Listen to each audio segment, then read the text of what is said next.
งรู้สึกโดดเดี่ยวคงรู้สึกอ้างว้างโลกทั้งใบของคอยมันมืดกลับด้านคิดอยู่อย่างเดียวตอนนี้อยากกลับบ้านออกมาใส่ชีวิตเดียวว่าใจกับยานความเครียดมาถาโถมแต่ละคืนนอนบ่หลับอยากจะลืมแต่กันลืมมาคิดคืนบ่ถนัดเฮาบ่ได้รวยเลยจำเป็นต้องประหยัดใส่สายคอเงินบ่เป็นทองมาประดับโคตรเมื่อยในใจตอนนี้ไผจะไม่เห็นภายนอกเข้มแข็งแต่ภายในแต่ทั้งเป็นเห็นยิ้มตลอดแค่สั่งภาพโปกปิดโลกเล่นตลกซีโพสเพศตัวเองต้องเฮ็ดจังใดจึงจะมีไฟต่อไปความเครียดแน่นอนมันมีผลต่อใจผ่านคำดูถูกจากของไผ่ต่อไผ่ตัดคนที่มีพิษใส่ชีวิตต่อไป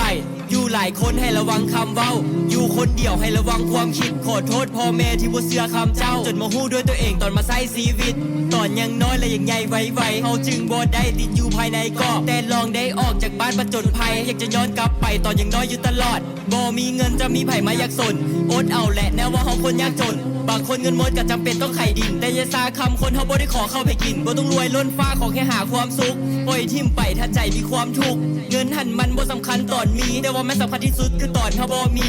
ดีหรือชั่วเฮาก็ฮู้ตัวเฮาเองชีวิตต้องใส่เฮาเลือกได้อยากจะเป็นขอแค่เพียงบ่เห็นฮ้อนคนอื่นเฮาก็คือคนหนึ่งที่ต้องเป็นตัวเฮาเองมื้อใดเมื่อยอยากให้ก็มาบ้านเฮามาเอากำลังใจแล้วค่อยไปสู้ต่อปัญหาต่างๆที่เข้ามาลายล้อมถามใจตัวเองเบิ่งว่าพร้อมจะสู้บ่เจีย